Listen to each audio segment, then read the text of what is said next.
حضرت مالک بن دینار رحمتہ اللہ تعالی علیہ فرماتے ہیں میں حج کرنے گیا تو اس سال نا حج میں بڑا رش ہوا، لاکھوں لوگ آئے، تو میں نے عرض کی مولا سب کا قبول ہوا ہے کہ کوئی رہ بھی گیا ہے؟ تو فرماتے مجھے خواب آئی اور بتایا گیا لاکھوں کا قبول ہو گیا۔ بڑا بے نیاز ہے اللہ، بڑا بے نیاز ہے، بڑا کریم ہے۔ چاہے تو گھر بیٹھے بیٹھے کہے ماں باپ کا چہرہ دیکھ میں تجھے حج کا ثواب دیکھ، ماں باپ کا چہرہ کا سب کا قبول ہوا، ایک ہے محمد بن ہارون بلخی، اس کا نہیں قبول ہوا۔ فرماتے ہیں میں سویرے اٹھا تو میں ڈھونڈنے لگا کہ بلخ کے لوگ، خراسان کے لوگ کہاں ٹھہرے ہوئے ہیں، وہاں علیحدہ علیحدہ ہوتے ہیں نا، یہ پاکستانیوں کی بلڈنگیں، یہ انڈین ہیں، یہ فلان ملک کے۔ تو کہتے ہیں میں ڈھونڈتے ڈھونڈتے پہنچا تو میں نے بلخ کے لوگوں کو پا لیا۔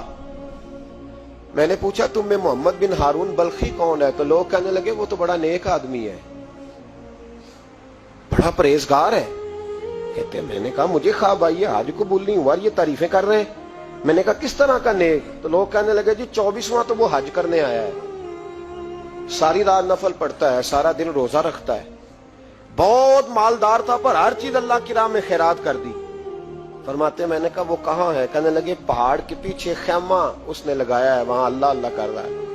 حضرت مالک بن دینار علیہ رحمہ فرماتے میں وہاں پہنچا، مصلی پہ بیٹھا تھا، سلام پھیری، میں نے السلام علیکم کے بعد کہا آپ محمد بن ہارون بلخی ہیں؟ کہنے لگا ہاں۔ آپ مالک بن دینار ہیں؟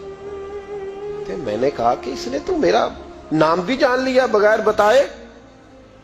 فرماتے ہیں میں نے کہا کہ ہاں میں مالک بن دینار ہوں۔ کہنے لگے کیسے آئے ہو؟ میں نے کہا بس ملنے آیا تھا۔ کہنے لگے نہیں، جس کام آئے ہو وہ بتاؤ۔ میں نے کہا میں ملنے آیا ہوں۔ تو کہتے ہیں وہ رو پڑے، کہنے لگے نہیں آپ کو خواب آئی ہوگی کہ میرا حج قبول نہیں ہوا۔ کہتے ہیں میرے رونگٹے کھڑے ہو گئے کہ اسے اتنا بھی پتا ہے کہ میرا حج قبول نہیں ہوا۔ میں نے اس کو کہا کہ تجھے کیسے پتا کہ مجھے خواب آئی ہے؟ کہنے لگا مالک بن دینار مجھے 24 سال ہو گئے، میں اس بے نیاز کے گھر کا طواف کرتا ہوں، میں حجر اسود کے بوسے لیتا ہوں، میں مقام ابراہیم پہ نفل پڑھتا ہوں، میں صفا مروہ کی سعی کرتا ہوں، پر 24 سال بیت گئے۔ جب میں طواف وداع کرنے کے قریب آتا ہوں تو کوئی نہ کوئی اللہ کا ولی آ کے کہتا ہے دوڑ جا تیرا کوئی نہیں قبول ہوا۔ 24 سال۔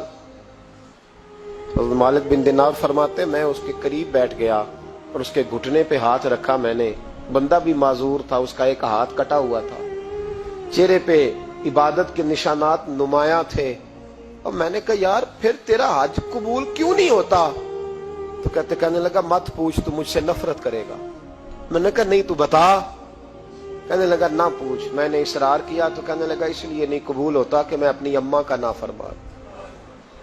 تو ماں کا نافرمان کیا ہوا؟ تو کہنے لگے اللہ نے دولت دی، جائیدادیں، گھوڑے، زمینیں، میں عیاش ہو گیا، میں اللہ کے دیے ہوئے مال کو ناجائز جگہ خرچ کرنے لگا۔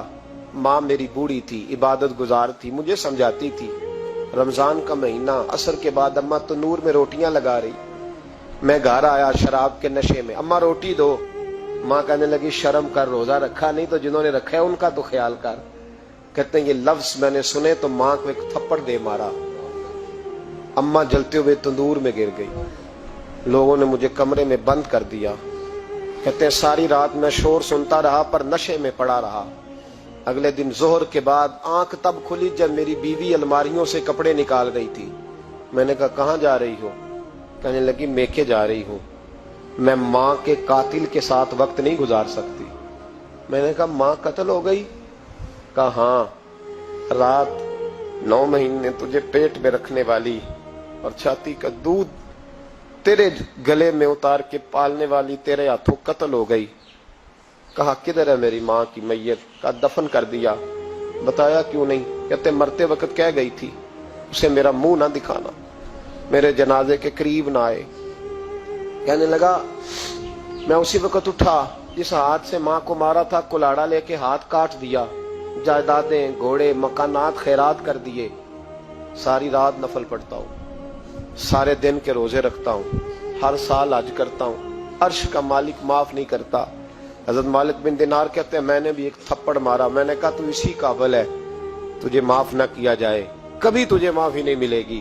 کہتے ہیں میں ہو کے آیا، وہ روتا رہا، تڑپتا رہا، میں سویا گھر آ کے تو مجھے مصطفیٰ کریم علیہ السلام کا دیدار نصیب ہو گیا۔